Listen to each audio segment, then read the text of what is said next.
Hey everyone, Kim Levinsky here for another update on the vlog for the Mighty Gallatin Big Sky 350. Today is Friday, August 19th, 2022, and coming to you to chat about gear, dialing in the gear.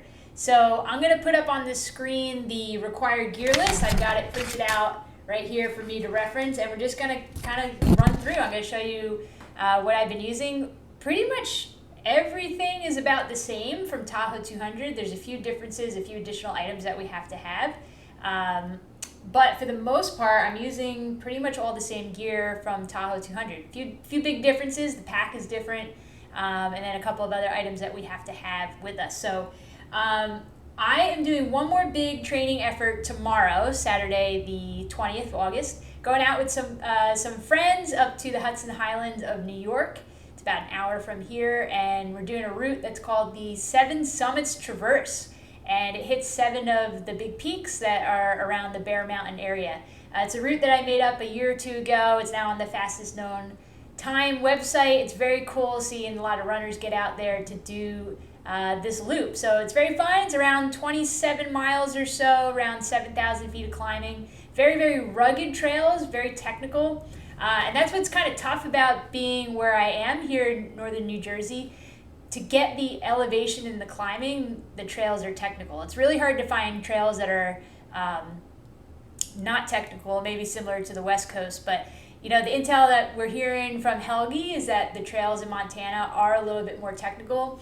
I don't think they're going to compare to what we have here in New York in terms of like the rocks and the roots that just seem to be very aggressive. That's how I describe them. They're very aggressive. They try to kind of trip you and all that. But anyway, that's how you get the vert, is headed up north to New York. There's some really nice trails, great views, and it's going to be a really good time with friends. So that is the plan. I'm going to, give the rundown. I think what I'll do first is talk about nutrition and hydration, what I'm doing tomorrow, because a few of these items on the desk need to go back in the freezer. I don't want them to sit out. So we'll chat about nutrition and hydration first. So one great thing about coming off of the heels of Tahoe 200 is the nutrition and hydration. A lot of work went into that. Learned so much and got so much help from Dina Griffin, nutrition mechanic. You watched the last vlog, you know that she's coming out with me. We're going to be sharing those miles together in Montana. So I started working with her last April 2021. And if you want to learn more about nutrition and hydration, all that work that went into it, check the vlog in a day or two. There's going to be 2 videos posted that go into a lot of detail. Dina was kind enough to come on to the video, and we chat all things nutrition and hydration for Tahoe. So I'm going to show you a few of the items that I'm bringing with me tomorrow.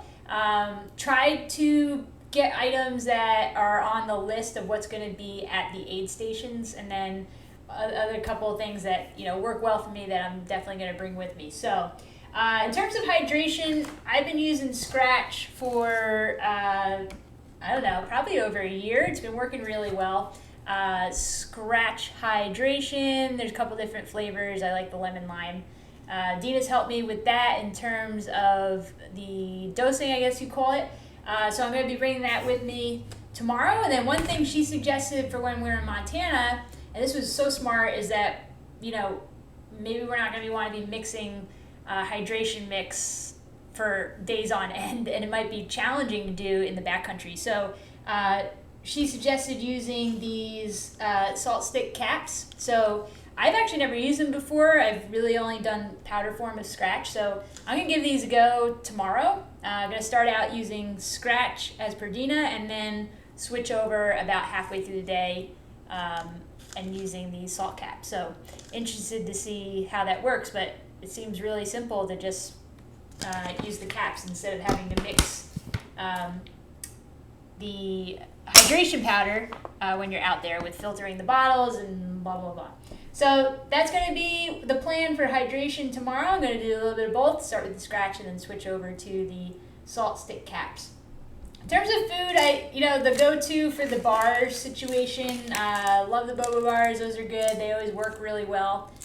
Pretty calorie dense. And then these Scratch rice cakes come in a couple different flavors. I've been using them.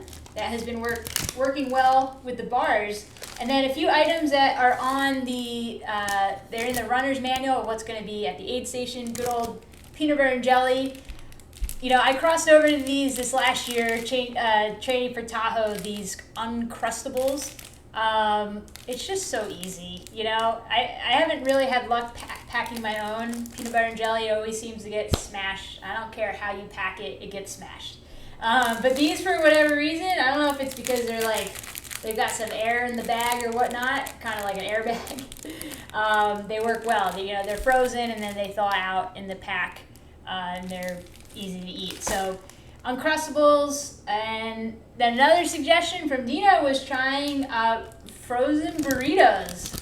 Okay, so the idea here is that they're frozen and then they're thawing out in your pack, and then you eat them later on in the run. I've tried this one time. I got a few different burrito options. This one was fine. It is the Amy's version. No meat or anything. It's got rice and beans in it. No dairy either. I'm not a really big cheese fan, so this was fine. It tasted okay. I did that last weekend on a long effort. It was like a 6-hour run, and the burrito worked well. So I know there's going to be burritos at the aid station, so we're thinking that maybe we can pack them, like put them in a Ziploc bag or tinfoil or something, bring them with us, bring a couple with us. And then tomorrow I think I'm going to do some pierogies. Haven't had pierogies in a long time. I was just chatting about them with friends, and we're going to give these a go. Obviously you make them ahead of time. These don't thaw out and then you eat them. So we're going to make these ahead of time and then eat them on the trail. And then this is so random. It should be interesting. I have never had knish, and one of my friends is bringing a bunch of knish. Is it knishes? I don't know what the plural form of knish is, but gonna try that. They think it's gonna be like the best running fuel ever. I have no idea. I've never tried it in real life, so it'll be interesting to try that on the trail. So that's kind of the rundown of food. Gonna bring a couple of each of those items and try to really focus on doing the whole food options for this training effort, because that's primarily what we'll be doing out in Montana. Okay, gear time, rundown of the gear. First things first, the pack. So I did a whole vlog on this. The last one was a whole pack review, going through a few of them that I have tried. Landed on the 6 Moon Flight 30 Ultra.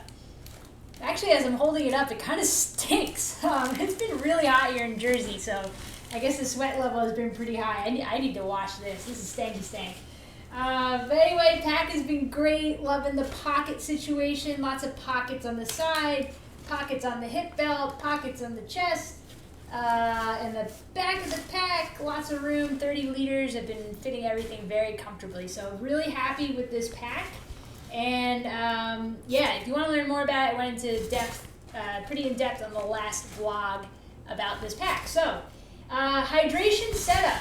In the front, these 2 pockets, I am doing soft bottles. So these are 20-ounce soft bottles. I will use Scratch hydration in them, definitely for tomorrow, likely the same thing in Montana. And they just slide right into those 2 front pockets on the chest. So that has been really good for. And then inside of the pack is the bladder. So I use a 2-liter bladder. And this pack is very cool because it has a sleeve that you drop your bladder right into that, and then it hangs in the pack, which is great. So this sleeve keeps it separate from your gear, which is really nice. Especially this summer when I've been packing it with ice and there's that condensation. It's not getting your gear inside of there wet. And then on this pack, which is nice, it's got 2 openings on either side of the shoulder. So either shoulder, whatever your preference is, you just thread the hose through that. So that is the pack situation. So let's grab that list and start going through all the items here. So let's just see where things are organized. We'll start with food and water. So just went through the setup for hydration. Calories. We need to carry enough for 50 miles or 16 hours. So the last few weeks, I've just loaded up 2 of these gallon-sized bags with a ton of food, and a pound or 2 each, I think, and just been, training to have that weight in the pack. We're hoping, Dina and I are hoping when we hit the aid stations, we'll be able to package some of those food items so we can have that whole food stuff in like Ziplocs or tinfoilers, things. Like if they're making burritos or pancakes or something, we can pack that up and bring it with us. So we've got to have enough for 50 miles or 16 hours, and then an additional 500 calories have to come with this. So that's where the bag of food items will cover that. Water purification. So I have been using the Katahdin Be Free for a couple of years now. I really love it. I've tried a few of the other ones. The Sawyer Mini I didn't really like too much. I'm not really into the tablets that you drop in. This is just so easy peasy. You get to a stream or a river or whatever lake, you fill up the bottle and then you screw the cap on, and that's it. Then you can either like drink directly from this bottle, or say you're refilling your soft flask, you just take the other one and squeeze it in there. Same thing with the bladder, same idea. You just squeeze the water to be filtered directly into the bladder. I like this size. That's another thing. It comes in a liter as well, but I like the half liter because this can fit into those front pockets of your pack. So that works out well.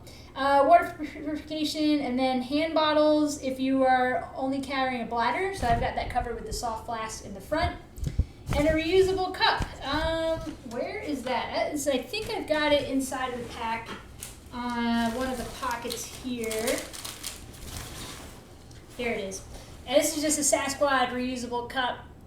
This is great. Like coming into aid stations, you can use it. And then also, I found in the summer when you're super hot, you get to a river, you can just dip this in and then you keep like dumping it on your head, which is a nice cooling down system that I found. So that is the pack. Let's go to the next category is the mandatory maps. I am a map geek, and I have been totally geeking out on these maps. I have a couple of other National Geographic ones. I love them. Few reasons. One of the most, the thing I like the most about it is that it includes the mileage in between mile markers, which is so helpful when you're trying to figure out where you are, how much further you have to go. They're also waterproof, supposedly tear-proof, but my cat has proved otherwise. She took a bite out of it. I don't know what her problem is, but she put a little hole in one of the maps. So apparently it's not cat-proof. But anyway, these are the maps that we need to have. I am actually thinking of, these are, they're a little bit bulky to bring both of them. So thinking maybe cutting them or trying to make copies and then laminating the sections that we need. Jury's still out on that one, on what we'll do with the map situation. So those are the maps. And then the clothing. So inside of the pack, I've been using this system of a big dry bag. So I think this is about 20 liters or so. And I talk about this in the other video. It's been working so well because what's happening is I'm putting these other dry bags inside of this one, and it's like stacking the gear. So instead of like all the gear being lumped into the bottom of the pack, everything is in this dry bag and then it's being kind of stacked. So moral of the story is it's distributing the weight a lot better on my back. So anyway, this is the big dry bag that has the other dry bags in it. Another reason I do that is because this pack is not waterproof. My other one, the smaller 14 liter, is not waterproof. So if it rains, having your gear in these dry bags will keep it dry, obviously. Okay, so let's run down the list here. Waterproof rain jacket with a hood. Been using this for a year or two. This is, I think it's an Outdoor Research rain jacket. No complaints about it. It's worked really well. So I'm going to continue to use that for Big Sky. Gloves.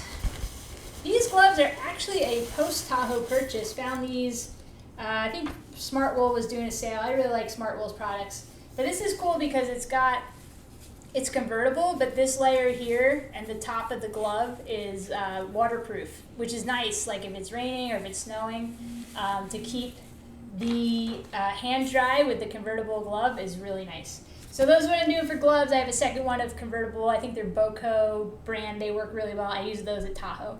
Beanie style hat. I got a little lightweight beanie that I'll keep inside of my pack. I also have a heavier weight beanie. It's like Sassquad branded. that's super warm, so I'm going to have 1 or 2 of those with me in my gear bag.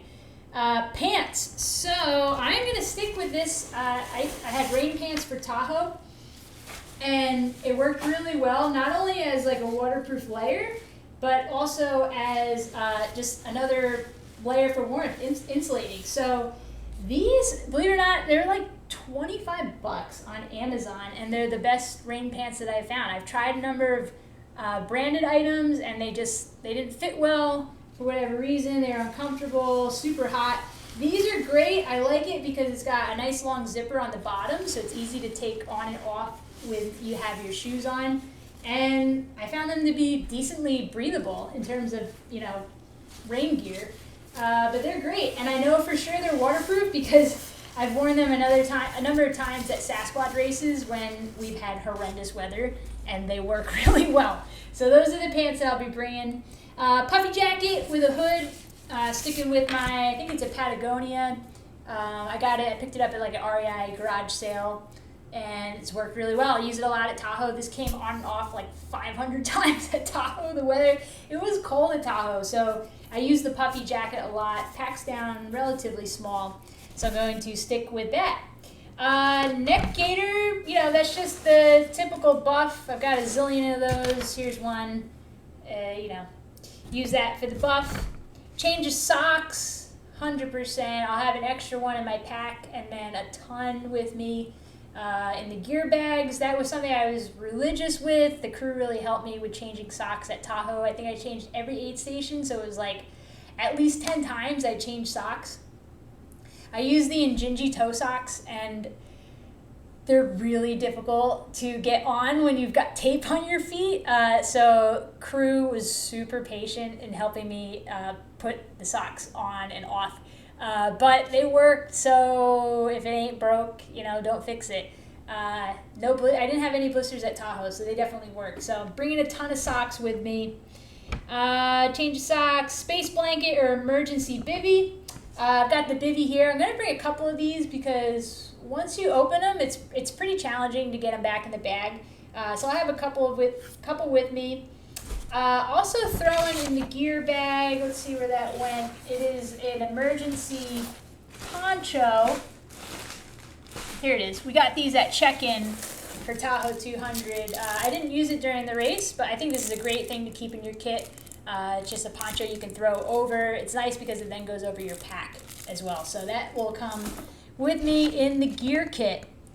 Next thing, hat with protective sun sides. Okay, so this one is a really cool item that I want to share. I don't have like the hat with the sun shades built in. I didn't really want to buy one because I like wearing my regular hat, and I was thinking, if you have to change it, it'd be annoying. Blah, blah, blah. So anyway, I found these off of Amazon, and it's like an attachment, so you can use it with any hat. So this is how it works. You just put it over the top of your hat, and that's it. Converts it into the sunshade thing. Easy on, easy off. Been training a bunch with it this summer. It's great because when it's been super hot, I've been getting this wet, getting my hat wet, and then it stays, it stays wet, keeps it cool for a long time. So really happy with this. Again, just a random Amazon purchase. It was like $10 for 6 of them. Really, really lightweight, breathable material. So that has been great for the sun sides. Okay, equipment, right? That's going to be in this bag here. First one is an extra headlamp. I'll have a bigger one with me that's extra, but I always keep this little guy in here. This is like an emergency one. Super lightweight, and this is actually, the whistle is attached to it as well. It's very low lumens, but it's a nice little emergency light to have with you. So that is always in my pack at all times. Extra set of batteries, I've got those in here for the headlamp, and then also definitely carrying the extra charging pack, which can be used for the phone. It can be used for the inReach tracking device, and then of course you need the cables to charge, so I've got the backup cables for that. Let's see, next one, bear spray. Okay, so this is definitely a difference from Tahoe. We're required to have bear spray for Montana. I do not have it, and I'm not going to buy it here because I don't want to travel with it. I don't even know if you can. I don't know if you could check it. I don't want to check it, get the bag searched and all that. That's going to happen. So when I fly out to Denver to meet Dina, we're going to pick up some bear spray, and we're going to practice with the bear spray as well before we go out to Montana. The whistle I showed you before, GPS beacon, that is two-way. So this is, again, another difference from Tahoe 200. We have to have our own tracking device, and it has to have two-way communication. So I've got the Garmin InReach Mini. I've used this for a couple of years. Hands down, one of the best investments I've made. It was a little bit expensive, a few $100 for it, and you do have to pay like a monthly subscription plan, and then the insurance for the search and rescue. But I'm so glad that I have it. I'm going to keep it as long as I am out on the trails. I do a lot of training alone, but even when I'm out with a group, it's really important to have emergency backup.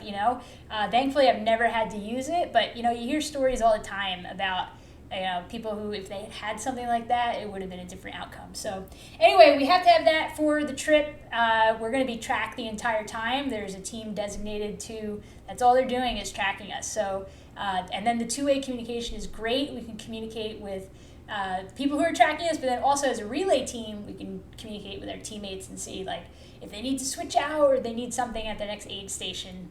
That is going to be really handy because there's not a lot of cell service where we were going in the backcountry. Fire starter, definitely didn't need this for Tahoe.